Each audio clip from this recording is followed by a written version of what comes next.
힐링가족 여러분 안녕하세요.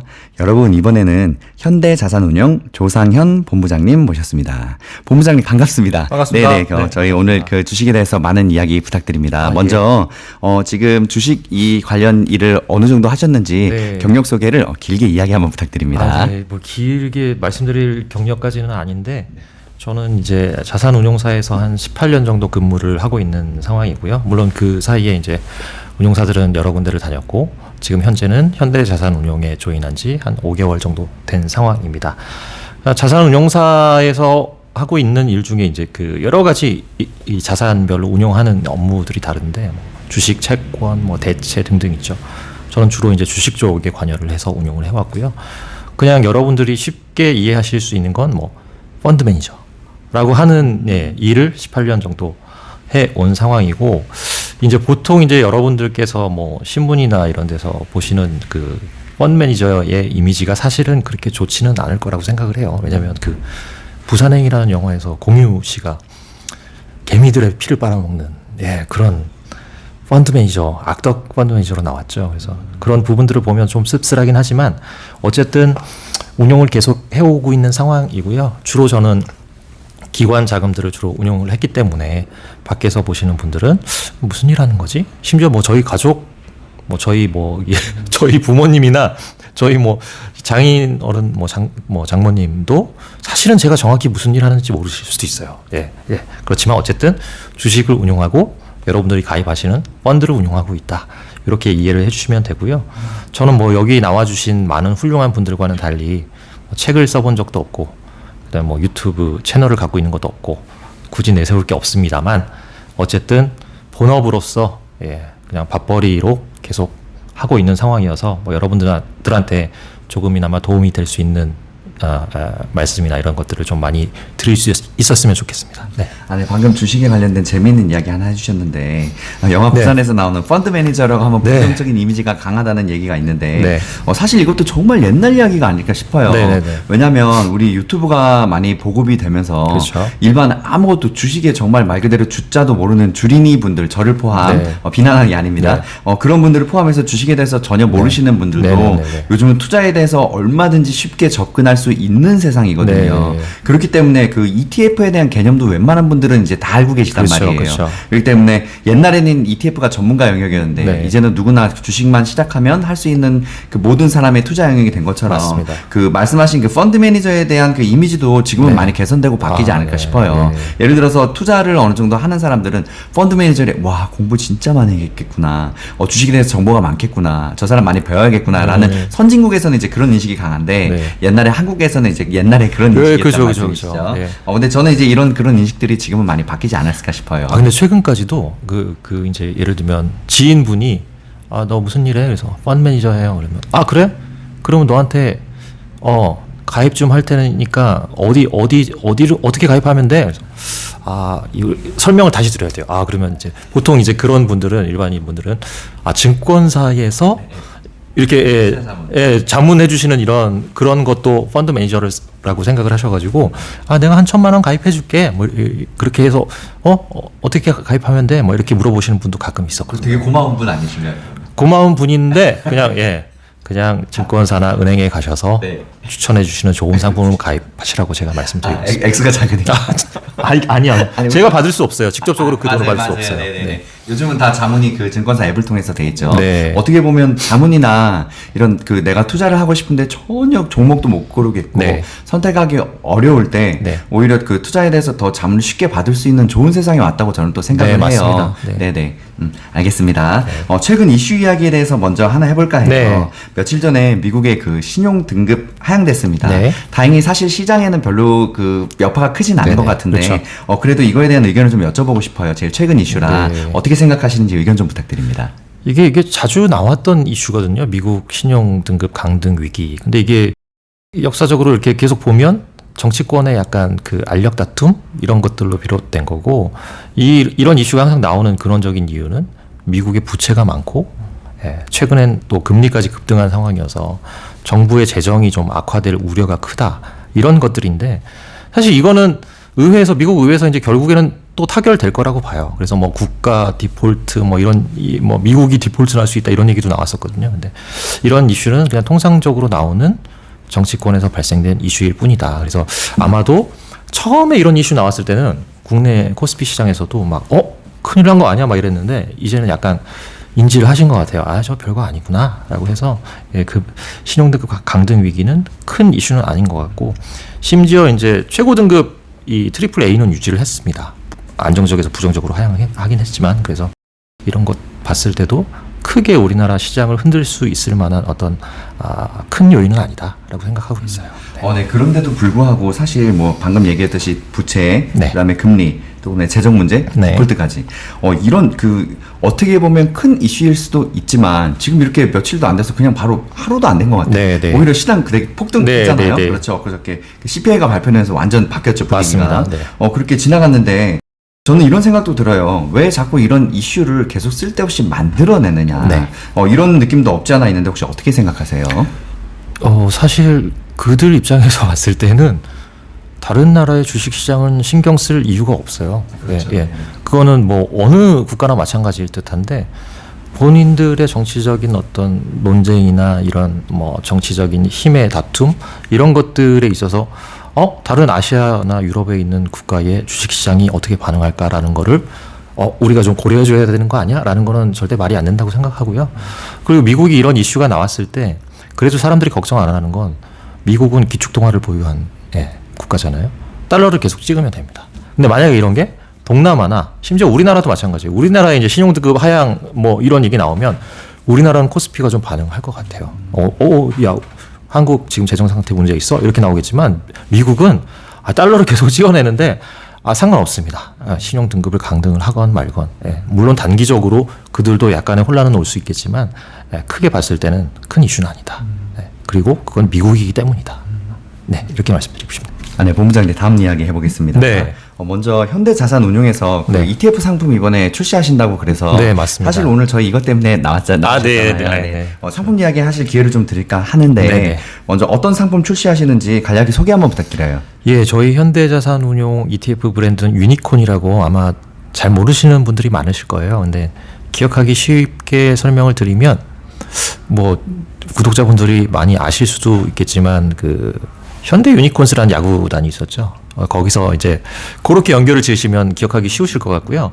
참고로 이제 이번에 제가 원래는 LG 트윈스 팬인데 제가 진짜 96년 7년도부터 LG를 버렸어요. 왜냐면 94년도에 마지막 우승하고 나서 그 다음부터는 너무 실망을 많이 안겨가지고 제가 진짜 애정을 갖다가 여기에 나의 에너지가 너무 많이 소모된다 해서 제가 LG를 버렸습니다. 근데 감격스럽게도 얼마 전에 29년 만에 우승을 했죠. 저희 스튜디오가 바로 앞이라서 사실 맞습니다. 난리가 났었습니다. 저 그날 퇴근하는데 막 불꽃놀이 나오고 막 난리 나더라고요. 근데 그 LG 트윈스를 29년 만에 우승시키신 염경엽 감독님이 현대 유니콘스 선수셨었습니다. 당시 원래 선수셨다가 이제 플레이어에서 감독으로. 그다음에 뭐 중간에 넥센 감독도 하시고 뭐 여러 패스를 코치도 하시고 왔는데 여기 LG에서 우승을 하신 거죠. 거의 30년 만이라고 그러더라고요. 29년 만에. 야, 잠실이 난리가 안 날 수가 난리 없겠다. 나죠. 그래서 유니콘의 저력이 있다. 라는 걸 먼저 말씀을 드리고. 유니콘 얘기 하다가 야구 얘기가. 그렇죠. 그래서 저희가 11월 21일 날 상장합니다. 유니콘 생성형 AI 강소기업 액티브 ETF를 상장하게 되고요. 작년에 1호 상품 유니콘 R&D 액티브 ETF에 이어서 두 번째 상품입니다. 이 내게 된 가장 큰 배경에는 제가 뒤이어서 계속 말씀드리겠지만 생성형 AI 시장을 저희는 좋게 보고 있는 상황이고요. 그런 시장이 내년부터는 본격적으로 열릴 것이다. 라는 거에 대비를 해서 저희가 특별히 ETF를 좀 준비하게 됐습니다. 그 생성형 AI 산업은 이제 많이 유망할 것으로 생각되는데 여기 이름을 좀 나름 좀 재미있게 포인트를 붙이시려고 하신 것 같아요. 강소기업이라는 틀을 딱 씌우셨는데 어떤 뜻인가요? 어떤 의미신가요? 강소기업이라고 하면 여러분들께서 작지만 강한 기업 이런 거를 떠올리실 수 있겠는데요. 이미 저희 구독자분들 중에도 저희 펀드에 가입해 계신 분이 있을 수도 있다고 생각이 들어요.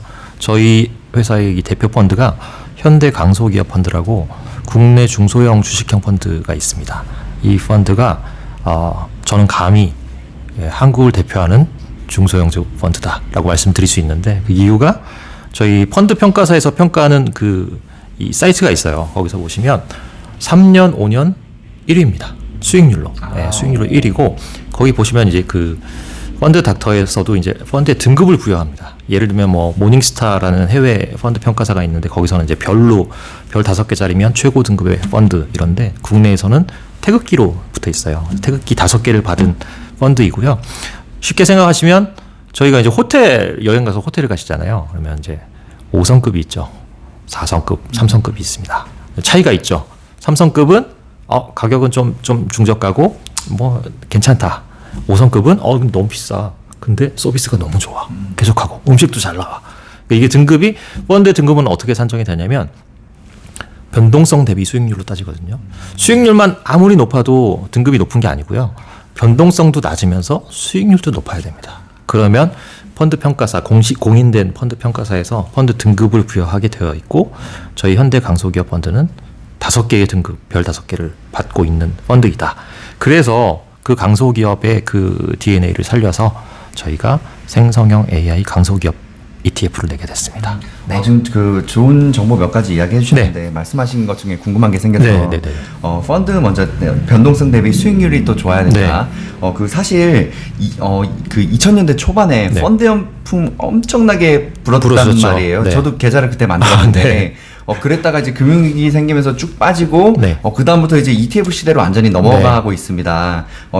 저도 궁금한 게 원래 이제 자산운용사니까 펀드로 많이 시작하셨잖아요. 맞습니다. 그러다가 지금 ETF 상품도 이제 새로 이제 그 추세에 맞춰서 같이 하신 건데 그 펀드하고 ETF의 비율이 지금 현재 그 어느 정도로 운영이 되고 있으세요, 회사에서는? 저희는 거의 지금 뭐 거의 대부분이 펀드고요. ETF는 아까 말씀드린 대로 작년에 상장한 유니콘 R&D 액티브 ETF 한 종, 1종이 있고 이번에 상장하게 되면 2종이 되니까.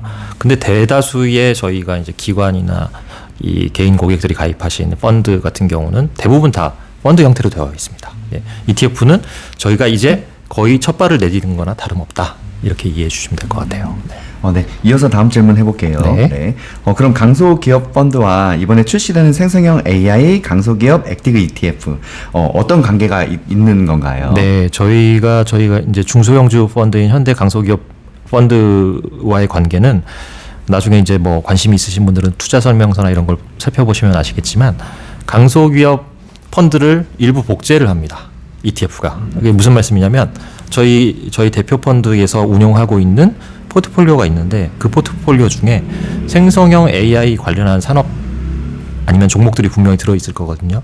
그 종목들을 저희 생성형 AI 강소기업 액티브 ETF가 똑같이 편입을 합니다. 그리고 이 펀드에서 그 종목을 이제 뭐 차익 실현을 한다 아니면 안 좋게 본다 해서 편출을 하게 되면 저희 ETF에서 똑같이 편출을 하게 되고요. 그러니까 일종의 미러링이라고 보시면 돼요. 네. 이어서 다음 또 질문해 보겠습니다. 강소기업이면 그 중소형주잖아요. 반도체로 치면 이제 소부장 기업 정도 되는 거죠. 그렇죠. 사실 저희가 중장년층들이 많으시다 보니까 이제 소부장이나 이런 그 중소보다는 대장주 위주로 말씀을 드려요. 50대 이후의 분들이 많으시니까 자산을 좀 공격적으로 투자할 수 있는 분들이 이렇게 좀 위험하게 될 수 있기 때문에 그 강소기업 중심의 포트폴리오면 너무 위험하지 않을까 싶은데 어떻게 좀 생각하세요? 일단 말씀드리고 싶은 게 저희 먼저 아까 말씀드렸던 현대 강소기업 펀드의 경우에 5년 누적 수익률이 연환산으로 따지면 한 26%씩 됩니다. 5년간 그래서 한 130 몇 퍼센트 정도 지금 나오는 걸로 알고 있는데 이게 여러분들이 이제 잘 아셔야 될 게 중소형주는 위험하다. 물론 위험이라는 이 정의 자체를 변동성으로 정의를 하면 위험하다고 할 수 있어요. 근데 이 변동성이라는 건 주식이 갖고 있는 속성 중에 하나고 이 변동성을 해지하기 위해서 이른바 변동성을 좀 위험을 낮추기 위해서 포트폴리오라는 걸 만드는 거거든요. 중소형주 변동성이 높은 애들끼리 모아놨다.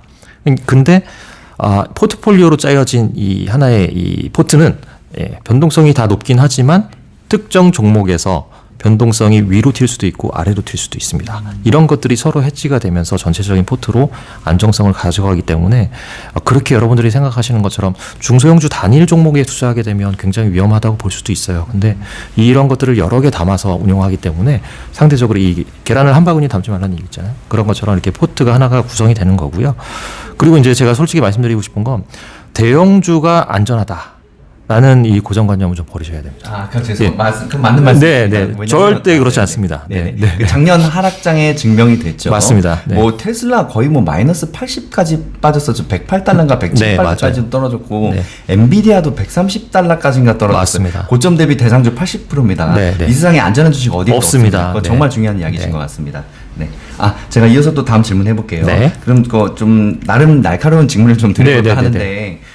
사실 중소형주 투자가 주린이들에게는 저는 개인적으로 정말 위험한 투자라고 생각을 해요. 네. 예를 들어서 과거에도 그 친환경 이제 친환경 기업들 엄청 붐 일었다가 지금 엄청 바닥기고 네, 네. 태양광 같은 맞습니다. 거. 그리고 코로나 때 네. 바이오 주식들 이렇게 떴다가 뭐 우리나라 제약 미국 화이자뿐만 네. 아니라 우리나라 제약회사들도 코로나 치료제 나온다 3차 임상 실험 들어갔다 했는데 맞아요. 막상 지금 3년이 지난 지금 코로나 치료제를 만들어낸 회사가 진짜 단 한 군데도 없습니다. 뭐 미국의 바이오 대장주도 지금 마이너스 뭐 한 80% 조금 요즘 올라오긴 했지만 네. 정말 바닥을 기고 있는데 뭐 중소기업은 말할 것도 없죠. 네. 그 미국에서는 미국 제약회사들은 망한 회사들도 진짜 많더라고요. 네. 그렇기 때문에 저는 사실 이런 것들 좀 걱정이 되기도 하는데 이 AI가 네. 지금 엔비디아 그 실적 발표 뜨면서 네. 그 마이크로소프트하고 같이 붐이 지금 엄청나게 일어나고 있잖아요. 지금 모든 거의 주식시장의 이런 테마들을 다 빨아들이고 있는데 네. 물론 저도 AI 투자를 하고는 있습니다만 중소형주를 좀 사실 그 구독자분들한테 말씀드리기가 좀 조심스럽긴 네, 해요. 네, 네, 네. 이런 어떻게 의견 갖고 계시냐 한번 이야기 부탁드립니다. 네, 일단 제가 좀 PD님께 죄송한 말씀이지만 네. 제가 예전에 방송하다가 주린이라는 표현을 썼다가 혼났습니다. 네, 이게 그 주린이라는 표현이 네. 어린이를 비하하는 표현이래요. 저희는 그렇게 안 보는. 네. 그렇다 그러면 다행인데 그래서 제가 이런 용어를 써도 되나 그래갖고 네, 네. 잠깐 생각을 했고 그 말씀드리면 사실 항상 그래서 결론적으로 나오는 얘기가 옥석가리기가 중요하다라는 얘기가 나오는 것 같고요. 뭐 친환경, 뭐 전기차, 뭐 여러 가지 테마들이 있었잖아요. 심지어 메타버스까지. 그래서 옥석가리기가 중요한데 구독자분들이 아마 저보다 더 많은 연륜과 경험을 갖고 계신 분들이 많으실 거라고 생각을 해요. 근데 그런 측면에서 봤을 때 생각해 보시면 됩니다. 이러한 테마나 이러한 띠이 앞으로 우리 실생활에 얼마나 영향을 미칠 것인가를 길게 좀 일단 생각을 해보셨으면 좋겠고요. 보통 이런 어떤 테마나 이런 것들에 뛰어들었다가 손실을 보게 되는 케이스는 고점에 들어가신 경우가 대부분이라고 생각을 하거든요. 맞습니다. 또 고점에 상장되죠. 네. 그렇기 때문에 한창 오른 다음에 야 2배, 3배 올랐대. 그러면 그때 우리도 해볼까라고 들어가신 분들이 많아요. 많습니다. 근데 제가 말씀드리고 싶은 건 이 생성형 AI 산업이라고 하는 부분은 이제 막 개화하기 시작한 완전 초기 산업이다. 저희가 이제 그냥 관념적으로만 AI 이러지 사실 뭐 AI가 AI 그래 AI 나도 알아 이렇게 생각하신단 말이죠. 근데 제가 감히 말씀드릴 수 있는 건 내년부터는 저희 실생활에 파고드는 생성형 AI를 보실 수 있을 거라고 저는 생각을 하고 있고요. 단순히 이게 사실 올해 상반기에 AI 관련한 주식들이 잠깐 떴었어요. 국내에서도 잠깐 시세를 줬다가 이제 뭐 6월, 7월 넘어가면서 이제 좀 하락을 좀 해서 조정을 많이 받아놓은 상황인데 이렇게 된 배경에는 작년 11월 달에 오픈 AI사에서 챗GPT를 발표하면서 이제 드디어 이제 생성형 AI라는 이런 어떤 컨셉이 주식시장에도 영향을 미치기 시작한 거거든요. 그걸 이제 엔비디아가 먼저 보여줬고, 그다음 마이크로소프트가 보여줬고, 국내에서는 아직 솔직히 보여준 기업이 없다고 생각합니다. 그러면 이제 제일 그 일반적으로 생각할 수 있는 건, 야, 그럼 국내는 네이버 아니야? 이렇게 생각하실 수 있는데, 네이버도 그 하이퍼클로바 X라는 이 생성형 AI, 대규모 언어 모델을 개발을 했어요. 아직까지는 지금 사람들이 아직 잘 상업화가 안 된 상황이죠. 물론 들어가시면 이제 서비스도 이용하실 수 있고 이용할 수 있습니다. 근데 이런 것들이 보통 시간이 걸립니다. 돌이켜 보면 전기차 배터리 관련주가 진짜 본격적인 시세를 주기 시작한 게 언제부터냐면 저희가 다니다가 도로에서 전기차를 보기 시작하면서부터예요. 근데 그 전부터 LG화학이 배터리 투자한다, 그다음에 뭐 양극재, 음극재 공장 짓는다 이런 얘기는 숱하게 나왔었거든요. 그 전까지도 물론 견조하게 시세가 움직이고 있었지만 폭발적인 시세가 나기 시작한 건 도로에 돌아다니는 전기차와 어느 날 주차장에 갔더니 전기차가 있네. 이러면서 진짜 이제 전기차 시대가 열리는 거야 하면서 시대가 난 거거든요. 그런데 생성형 AI 그 산업은 이제 그 도로에 아직 그 전기차가 깔리기 직전의 상황이다. 저는 그렇게 좀 말씀드리고 싶어요. 네. 네, 좋은 정보 많이 이야기해 주셨습니다. 네. 혹시 그 지금 말씀하신 것들에 궁금한 게 생겨갖고 네. 챗GPT 혹시 써보셨어요? 써봤죠. 써보셨구나. 네. 네. 제가 왜 여쭤보냐면 이게 정말 신기하더라고요. 신기하죠. 그 유튜브 같은 경우는 사실 썸네일 싸움이거든요. 네네네. 어떤 이야기, 우리가 지금 하고 있는 이야기들을 10분에서 15분 혹은 8분짜리 이야기들을 한 20글자 안으로 다 담아야 돼요. 맞습니다. 정말 어려운 작업이거든요. 이거 하나의 조회수가 결정되기 때문에 저는 이제 가진 모든 수단을 다 동원하고 이렇게 그 많은 의견들을 빌려서 하고 싶은데 혼자 하고 있잖아요. 방법이 없는 거예요. 그래갖고 챗GPT를 나름 써봤는데 그 괜찮은 단어를 뽑아줘. 뭐 예를 들어서 뭐 좀 자극적이면서도 사람들이 많이 볼 수 있는 단어를 뽑아줘. 하면 부족하지만 저희 지식보다는 AI가 지식이 많기 때문에 얘는 세상의 모든 책들을 다 갖고 있잖아요. 그렇죠. 그러니까 좀 고급스럽고 좀 많이 배우신 분들의 단어들 이런 거를 나름 또 이렇게 뽑아주기도 하더라고요. 그래서 나름 도움이 되는데 이거 써보셨구나. 이런 것뿐만 아니라 AI들 진짜 우리 생활에 많이 파고들 거라고 이야기하더라고요. 네네. 그 혼자 하신다고 하니까 이제 팁을 드리면 이 유튜브도 어젠가 기사가 나왔어요. 그 구글 유튜브에서 AI를 활용해 만들어진 영상은 사전 고지를 하도록. 그래서 보시면 유튜브로 그냥 영상을 만들어서 올리시는 분도 굉장히 많습니다. 그래서 이제 굳이 PD님이 뭐 이렇게 막 작업하실 필요 없이 한 10분짜리로 이런 컨셉으로 영상 만들어줘 하면 그냥 만들어 버립니다. 네. 맞아요. 진짜 그런 것만 해도 진짜 센세이션하더라고요. 그냥 상상할 수 없었던 세상. 그래서 하나 말씀드리면 10개 얘기해 주셔도 돼요. 암울하지만 갈수록 그 일자리가 줄어들 것 같다는 강한 확신이 듭니다. 이미 파이낸셜 타임즈에서 제가 얼마 전에 본 기사인데 미국에서 그 프리랜서들이 이 자유롭게 잡을 구하고 하는 우리나라도 그런 비슷한 사이트가 있어요. 뭐 숨고 있죠. 미국에 그런 사이트가 있는데 챗GPT가 발표된 시점과 이전과 이후에 뭘 조사를 했냐면 프리랜서들의 일자리 개수가 챗GPT가 발표되기 이전까지는 일정하게 유지되다가 GPT 발표된 시점부터 급격하게 떨어지기 시작합니다. 그 사이트에 올라온 잡의 개수가. 그리고 플러스 임금. 그 프리랜서들이 받는 이 단가라고 해야 되나요? 임금이 있는데 이 임금도 일정하게 유지되다가 GPT 발표 시점부터 임금이 급격하게 하락하기 시작해요. 이미 영향을 미치고 있다는 거죠. 근데 그 사이트에서 많은 잡 중에 많은 것들이 뭐 그래픽 디자인 하시는 분들, 그다음에 무슨 카피라이터, 이런 프리랜서 직업들 있잖아요. 그런 분들이 1차적으로 타격을 받고 계신 것 같다. 이렇게 좀 볼 수 있을 것 같아요. 맞습니다. 그 AI가 보급되면서 우리의 삶은 정말 윤택하고 편해지겠지만 반면에 그런 이제 직업들은 분명히 영향이 있을 수 있다고 저도 보고 있어요. 좋은 정보 감사합니다. 저도 없어질 수 있어요. 이제 저도 없어질 수 있어요. AI가 운용해서 해가지고 사람이 무슨 필요가 있습니까? 그러니까 하기 전에 빨리 많이 열심히 해야 돼요. 빨리 해야 됩니다. 좋은 말씀 감사합니다. 너무 재밌었어요. 어떻게 이어서 이야기해 볼게요. 지금 현대 자산운용이 이제 그 ETF 메이커를 유니콘으로 말씀을 하셨잖아요. 삼성하면 코덱스, 미래에셋하면 타이거처럼 이 유니콘 ETF 이제 앞으로 계속 상품 나올 건데 맞습니다. 이거 어떻게 한번 이야기 더 부탁드립니다. 유니콘 이야기 ETF에 대해서. 일단 저희 29년 만에 우승 LG 트윈스의 염경엽 감독님이 현대 유니콘스 출신이시라는 거. 그래서 유니콘의 저력이 나왔다라는 걸 먼저 말씀드리고 싶고. 유니콘은 원래 이 상상 속의 동물이잖아요. 한자로 일각수라고 그러나요? 있던데 하여튼 상상 속의 동물인데 저희는 이 상상하고 있던 상상만의 투자 아이디어, 상상만 하고 있던 거를 직접 구현을 해보겠다라는 컨셉이 가장 큽니다. 그리고 이제 여러분들 아시겠지만 유니콘 기업이라는 용어가 있는데 이것들은 이제 지금은 약간 인기가 시들해졌지만 한창 비상장 기업들에 대한 투자가 활발했잖아요.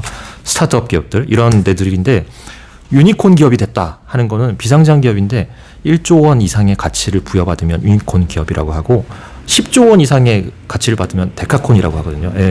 그래서 그런 의미에서도 저희가 작지만 강한 기업을 발굴해서 큰 기업 가치로 클 수 있는 그런 기업들을 발굴하겠다. 이런 의미를 갖고 있습니다. 그래서 저희는 식당으로 따지면 저희가 뭐 코덱스나 타이거처럼 대형 프랜차이즈 같은 어떤 이런 큰 식당은 아니에요. 작은 뭐 을지로에 있는 노포 같은 작은 식당인데 저희만의 메뉴, 그 프랜차이즈 식당에서 팔지 않는 독특한 메뉴를 계속 개발해서 저희가 ETF 상품으로 좀 낼 계획입니다. 네, 방금 그 유니콘 기업에 대한 정의 이야기해 주셨는데, 네. 저도 제 친구들이 그 네. 스타트업 다니는 친구들이 굉장히 많아요. 제 그래요? 나이대가 네, 아무래도. 네. 그래서 회사 로비 딱 들어가면 네. 가끔씩 회사 저녁에 놀러 오라 그래요. 플스하러 게임하러 놀러 오래요. 왜냐면 그 거기는 그 사장하고 말단 직원하고 뭐 사장님 이게 없고요. 네. 다 영어로 이름 부르더라고요. 뭐 스티브 위계 구도가 없고 네. 사장 오너든 그 처음 완전 말단 새로 네. 이러한 그 예를 들어서 예비 직원 네. 3개월 수습 기간이라고 네, 하죠. 네, 네. 그런 분들하고 완전 평행선이에요. 네. 다 그냥 네. 로봇하고 이름 부르면서 얘기. 네. 영어 이름 없는 사람도 지어서 네. 완전 평행 관계를 유지하고 네. 그리고 회사도 되게 자유로워요. 그 네. 6시 끝나면 퇴근인데 자유롭게 출퇴근하고 네. 저녁에 친구들 내고 와서 회사 로비에서 게임기도 하고 막 그러더라고요. 네. 굉장히 좀 나름 저는 굉장히 센세이션하게 봤어요. 저는 스타트업에 절대 취업 못할 것 같아요. 저보다 한 20살 어린 친구가 제 영어 이름이 케네스인데 하이 케네스 그러면 서울 막 이럴 것 같고 그다음에 출퇴근 시간도 자유로 왜 이렇게 늦게 오지 쟤는 왜 이렇게 빨리 나가지? 저는 집에 가서 막 상상을 해요 혼자. 제가 요새 무슨 일이 있을까? 왜 그러지? 예. 약을 먹었나? 예, 또 그렇다고 또 대놓고 야 너 왜 빨리 가 이렇게는 못 하거든요. 그러니까 속으로 혼자 끙끙 앓을 것 같아서 스타트업은 저랑은 안 맞을 것 같습니다. 네, 그래서 제가 왜 여쭤봤냐면 이제 그 회사들 이렇게 로비에 보면 유니콘 기업이라고 이 유니콘 기업도 아무나 다 해주는 게 아니더라고요. 맞아요. 아까 말씀 그대로 그 1조 이상의 미래 가치를 그 어느 정도 확인할 수 네. 있는 기업이다. 이 회사가 새로 만드는 사업이 전망이 좋을 거다라고 얘기해야만 그 한국의 그 유니콘 기업 그 인증을 박아주더라고요. 네. 그래야 투자금도 들어오고 네. 이게 이제 그 회사를 계속 굴리고 뻗어나갈 수 있기 때문에. 보통 그 기업 가치는 어떻게 책정이 되냐면요. 보통 이제 벤처 캐피탈이라고 하는 비상장 전문으로 한 투자자들이 있는데 그 투자자들이 이제 보통 스타트업은 돈이 없기 때문에 아직 이익이 나고 있는 상황이 아니기 때문에 계속 이 돈을 태워줘야 됩니다. 자금을 수혈해줘야 되는데 자금을 수혈해줄 때 이 회사의 가치를 매겨서 거기에 따라서 이제 주식의 가치를 책정을 해주거든요. 근데 1조 원 이상의 가치로 투자를 해주는 겁니다. 예를 들면 내가 이 회사 지분을 10%를 증자를 하는데 1,000억을 태우게 되면 이 회사의 기업 가치는 단숨에 1조가 되는 거예요. 그런 식으로 VC들의 어떤 투자 자금의 규모나 그다음에 기업 가치 평가에 의해서 유니콘이 결정된다 이렇게 보시면 되겠습니다. 스타트업 같은 경우는 이렇게 그 대기업이나 이런 외부의 그 투자가 정말 중요하잖아요. 네, 중요합니다. 좋은 아이디어가 있는데 사업이 뻗어나가려면 아무래도 그렇죠. 당연히 돈이 필요하니까. 네. 그리고 이제 그 방금 ETF에 대한 이야기를 좀 여쭤볼까 하는데 네. 이번에 현대자산운용에서 ETF 두 번째 상품이라고 네. 하셨잖아요. 그 이 ETF 같은 경우는 투자 그러니까 우리가 ETF를 만드는데 굉장히 조건이 까다롭다고 들었어요. 네, 네, 네. 실제로 그런가요? 그 펀드만 오래 하시다가 이제 네. ETF가 요즘 대세니까 네. 새로 또 사업을 진출을 나름 하시는 거잖아요. 네. 이거 상장 받고 그런 게 어떤 과정이 이루어지고 얼마나 어렵나요? 어떻게 돼 있어요? 이게 일단 상장 심사를 받을 때 이 자격 요건들이 있습니다. 그러니까 예를 들면 뭐 최소 자본금이랄지 아니면 종합자산운용사의 라이센스를 갖고 있는지 그리고 이와 비슷한 펀드의 운용 경험이 얼마나 있는지 등등등 해서 정량적인 지표가 굉장히 많이 있어요. 그리고 실제 경영 안정성이 되게 중요하겠죠. 이 ETF를 상장했는데 회사가 부도가 나요. 그 운용사가 그러면 또 문제가 생길 수 있으니까 그런 것들까지 고려해서 증권거래소와 금융감독원에서 철저하게 심사를 하기 때문에 그냥 뭐 예를 들면 뭐 라이센스가 없는 일반 이 투자 자문만 하시는 뭐 이런 투자 자문사나 이런 데서는 못하는 비즈니스인 거죠. 네. 네, 본부장님 다음 이야기 또 해보겠습니다. 최근에 그 공매도 금지가 통과됐습니다. 네. 개인 투자자들이 엄청나게 환호했던 반면에 기관에서는 또 우려도 많이 했는데 먼저 이 공매도에 대해서 투자자들한테 공매도가 어떤 영향을 미칠지 의견 부탁드립니다. 네. 이 공매도는 주식시장에 영원히 뜨거운 감자로 계속 남을 것 같아요. 근데 유독 우리나라에서만 이게 더 뜨거운 감자. 네. 물론 여기에는 이제 소액주주분들의 적극적인 운동도 있었고 여러 가지 이슈가 있었다고 보여지지만 공매도는 사실 선진국에서 되게 좋은 기능이긴 하거든요. 우리나라도 마찬가지긴 하고. 근데 이게 이제 제가 알기로는 이 공매도에 대한 이슈가 나오기 시작한 게 예전에 그 셀트리온 맞습니다. 사태 때, 셀트리온 때 회장님. 회장님께서 이제 공매도 때문에 못 살겠다 뭐 이렇게 한번 말씀하신 다음에 그 다음부터 이제 이 개인 이 투자자분들께서 공매도는 적폐구나라고 생각을 하시게 된 것 같아요. 근데 사실 공매도는 그런 기능은 아니거든요. 그렇죠. 물론 정부에서 규제한 대로 무차입 공매도라는 것은 굉장히 나쁜 행위입니다. 무차입 공매도라고 하는 것은 보통 공매도의 개념부터 먼저 말씀드릴게요. 내가 주식이 없는데 그 주식을 팔 수 있는 거예요. 근데 원래 같으면 차입 공매도를 해야 되거든요. 차입 공매도는 내가 주식이 없어서 근데 팔고 싶어요. 왜 팔고 싶으냐면 저 주식이 빠질 것 같으니까. 근데 내가 주식이 없으면 그 주식을 갖고 있는 다른 누군가한테 빌려서 매도를 할 수가 있습니다. 그게 공매도인데 일부 그 외국계 증권사 이런 데서 뭐 행태가 발견됐다고 하는 무차입 공매도는 외부에서 주식을 빌리지 않고 매도를 한 거죠. 그거는 진짜 법적으로 문제가 있다고 생각해요. 그런 것들은 강력하게 규제를 해야 된다고 생각하고요. 그렇지만 대부분의 공매도는 정상적인 차입 공매도로 이루어지고 있다라고 생각을 하고 있고 개인 투자자분들 관점에서 야 공매도는 어쨌든 우리가 투자하고 있는 주식을 빼뜨리는 나쁜 거 아니야? 왜 그걸 빌려서까지 매도를 해? 라고 생각을 하시면 사실 그걸 말씀드릴게요. 최근에 이제 뭐 라더견 사태, 그다음에 뭐 영풍재지 사태 이런 거 보시면 물론 저희 구독자분들 중에는 그런 걸로 큰 손실을 보신 분이 없으시리라고 생각을 하지만 정상적인 공매도 기능이 살아 있었으면 그런 사태가 안 났을 수도 있다는 생각을 합니다. 왜냐하면 기관이나 외국인 입장에서 봤을 때 비정상적으로 올라가는 영풍재지 같은 이런 주식들은 공매도를 치기 딱 좋은, 공매도를 액션을 하기 딱 좋은 주식이거든요. 왜냐하면 아니 시가총액 1,000억밖에 안 왔던 회사가 갑자기 1조 5천 이렇게 가는 15배가 튀는데 이 회사의 내용은 변한 게 없거든요. 똑같거든요. 근데 묻지마로 계속 올라가는 거예요. 그러면 기관들 입장에서는 공매도를 하게 됩니다. 그리고 여기서 이제 기관들이라고 하면 물론 저도 기관이지만 보통 헤지 펀드를 운영하고 있는 기관들이 많아요. 헤지 펀드라고 하면 우리나라에서는 대부분 이제 롱숏 펀드가 많은데 롱숏 펀드라고 하면 주식을 하나 사면서 주식을 하나 팝니다. 이걸 이제 쌍으로 잡는 거죠.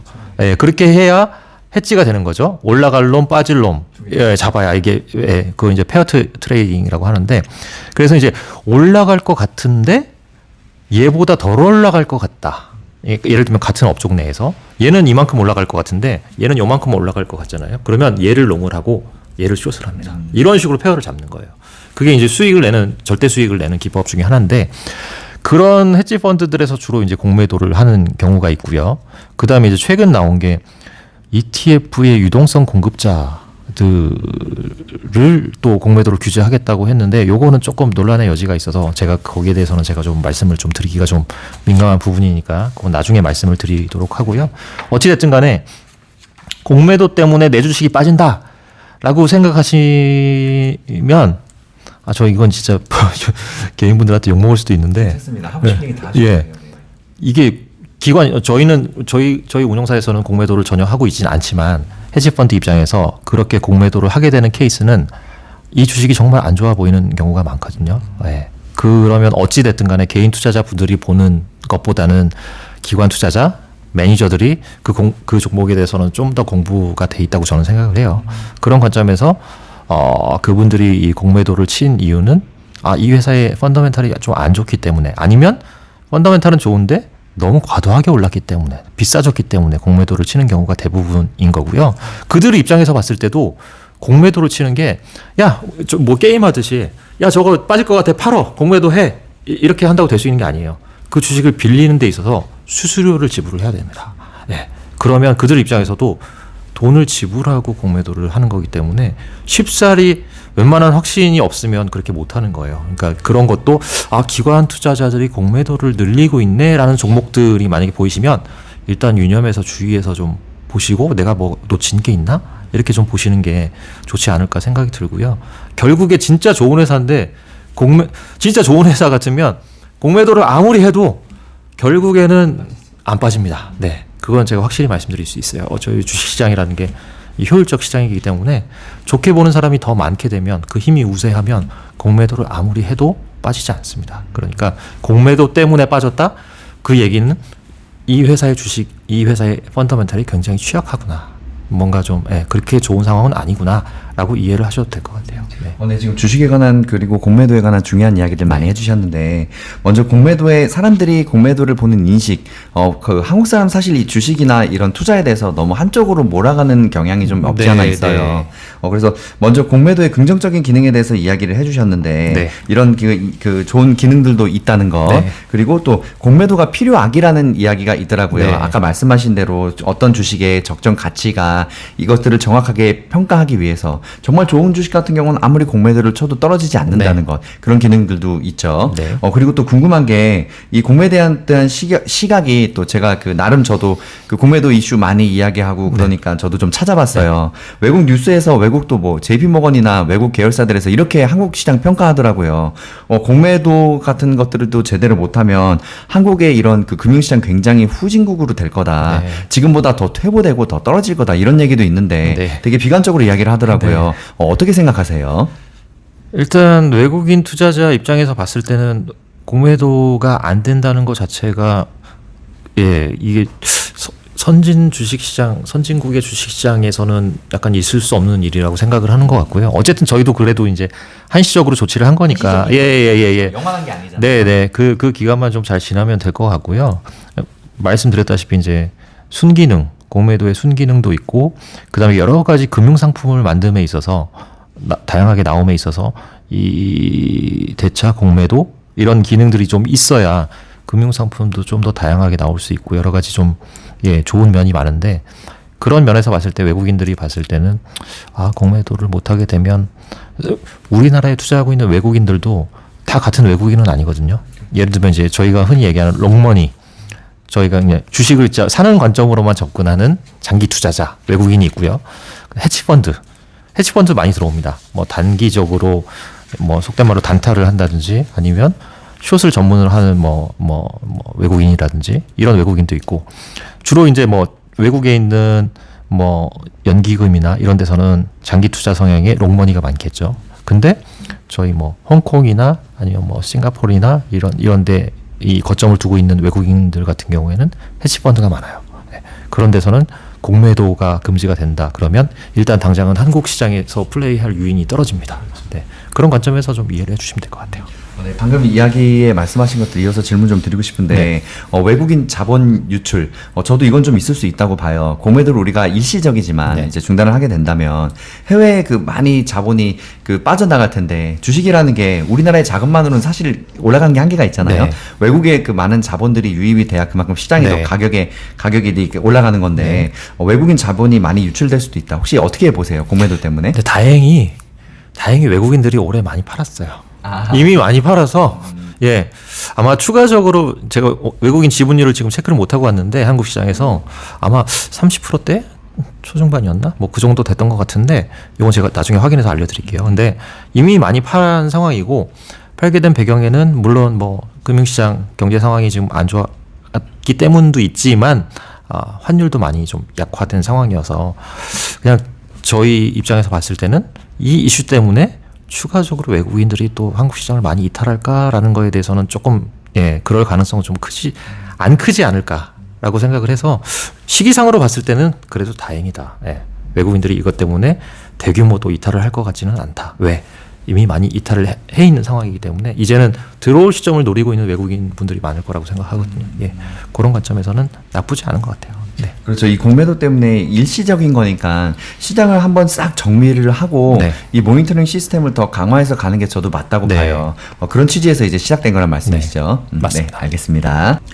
다음 이야기 해보겠습니다.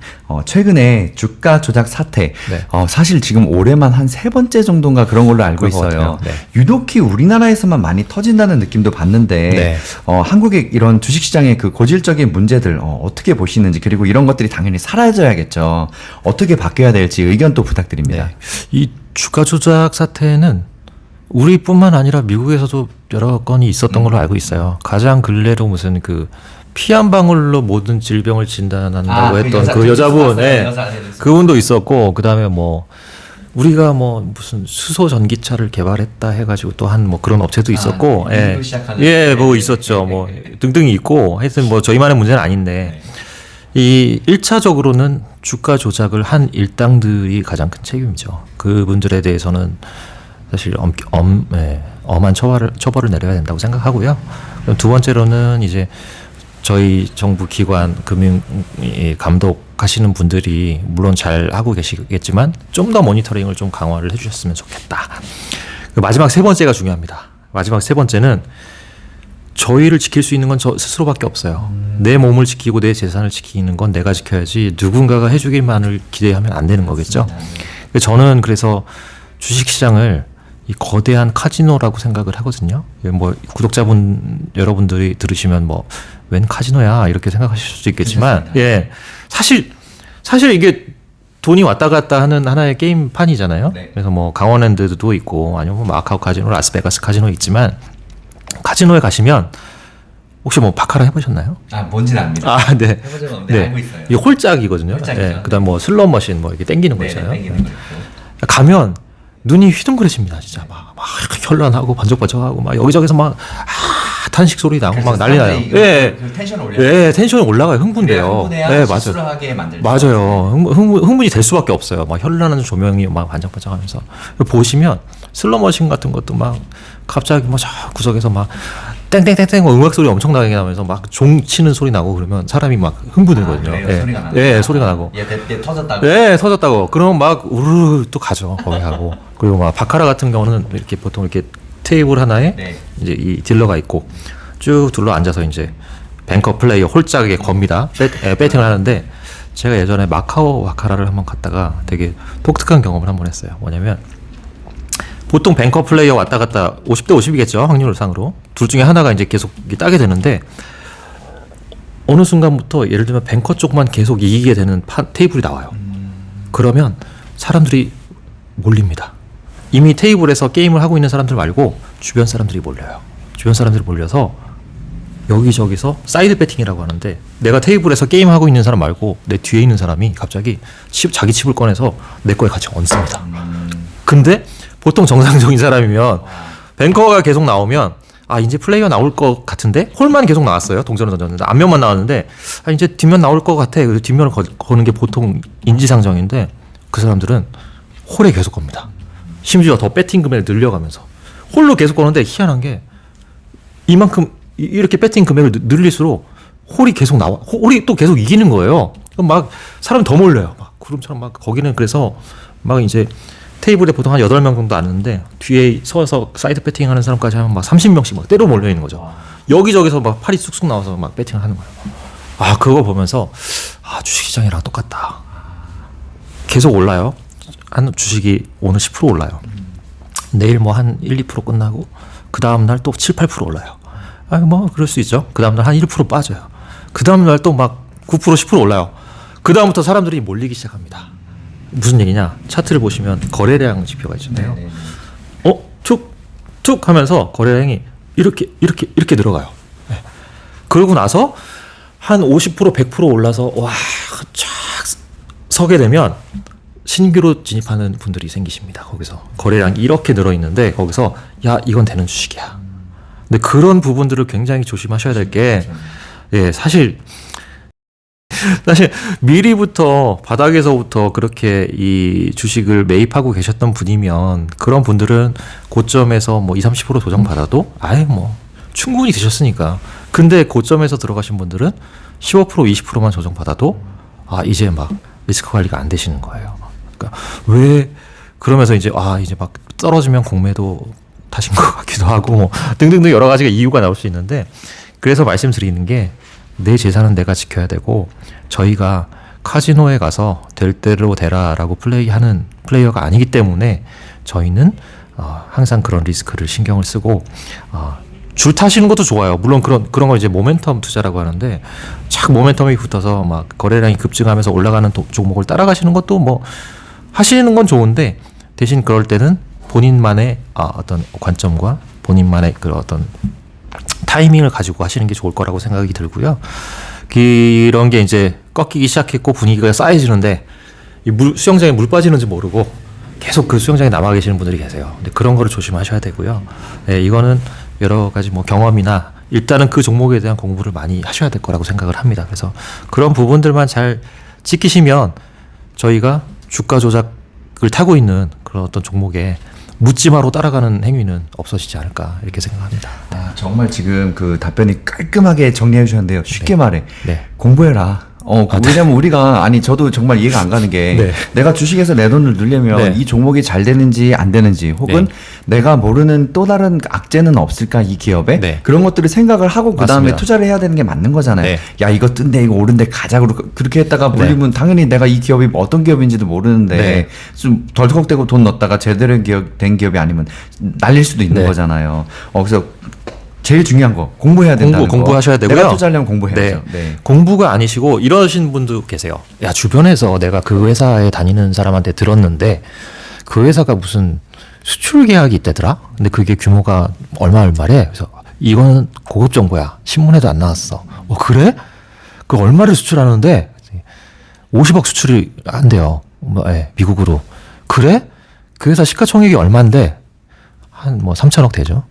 3천억짜리 시가총액 회사인데 50억 수출을 한다는 거예요. 그래서 이게 물론 특수한 글로벌리 유일하게 얘네만 팔고 있는 아이템이고 예를 들면 희귀 의약품이다. 예를 들면 그런 식이다 그러면 유의미하겠지만 정상적으로 수출 기업인데 야 신규로 50억 100억짜리 수출이 나와. 그러니까 무슨 말씀을 드리고 싶냐면 내가 들은 정보가 이 회사의 기업 가치에 얼마나 도움이 되는지 그것만 판단하셔도 돼요. 네, 정말 이 회사의 가치를 끌어올리는 만큼 큰 건지 아니면 그 정도는 하루 한 2, 3% 오르고 끝날 이슈네.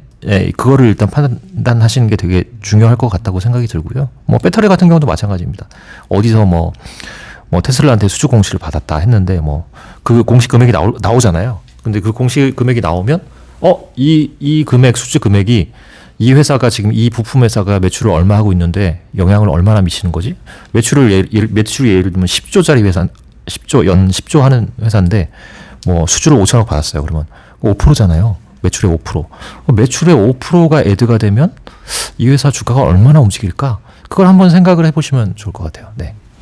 네, 지금부터 깔끔하게 이야기해 주셨는데 네. 사실 주식 투자라는 게 내가 공부를 정말 많이 공부를 하고 그 다음에 주식 투자를 하는 게 맞는데 많은 사람들이 야 이거 어디 뜬대 하고 소량을 담는 경우도 많습니다. 심지어는 저도 그런 경우 가끔씩 있어요. 근데 굳이 이렇게라도 혹시 작은 투자감이라도 투자를 한다면 그렇죠. 깔끔하게 정리해 주셨습니다. 내가 들은 정보가 얼마나 정확한지 이 정보가 어느 정도 리스크가 있으면 적어도 그것만은 최소한 판단을 하고 투자를 하라는 것. 그리고 또 중요한 이야기 이거 되게 콕 찔리는 이야기 해주셨는데 이런 주가 조작 사태 이런 동전주나 이런 주의 피해를 우리가 안 보려면 쉽게 말해 리스크 관리는 스스로 해라. 정답이십니다. 이건 역시 아무리 금융감독원에서 관리를 잘해주고 있어도 한계가 있어요. 사람들이 어떻게 이거 왜 투자하는지 여기 이거 주식 이거 별로 이거 어떤 좋은 주식도 아닌데 왜 돈 넣었어요? 라고 물어볼 수는 없잖아요. 감독원에서.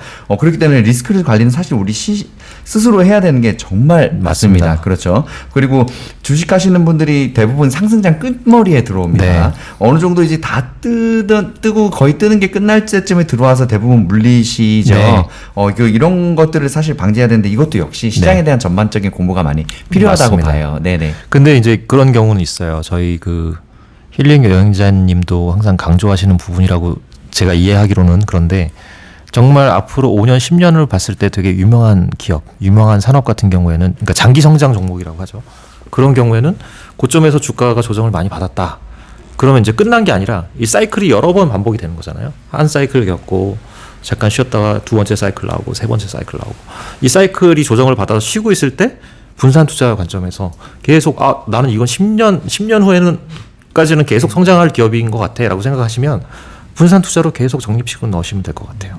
단 그 판단을 먼저 선행적으로 하셔야 됩니다. 이게 10년 동안 성장할 회사인지 아니면 성장을 가장한 반짝하는 회사인지 이걸 판단을 잘 하셔야 될 것 같아요. 네, 지금 중요한 이야기 해주셨습니다. 사실 어제 저희 미국 증시 영상에서도 저희 아버지께서 이 말씀을 해주셨는데 내가 투자한 사업이 미래 뜨는 사업이 아니고 사양 사업이야. 그럼 누가 투자하겠어요? 그렇죠. 당연히 뜨는 사업이니까 투자하겠죠. 예를 들어서 방금 말씀하신 그 파트들. 저희 채널 같은 경우는 이제 차이나 전기차 이야기를 많이 하는데 이게 꼭 그 종목뿐만 아니라 미래 내가 투자하는 종목이 있으면 이 회사가 성장할 가치가 있는지 그리고 그리고 또 이제 장기 투자 관점에서 네. 안전하게 꾸준히 오랫동안 정액 적립식으로 투자할 수 있느냐. 사실 가장 주식 투자하는데 가장 안전한 방법이 아닐까 싶어요. 네. 그런데 이런 것들을 잘 고르려면 당연히 공부를 해야 된다는 네, 거. 맞습니다. 네, 알겠습니다.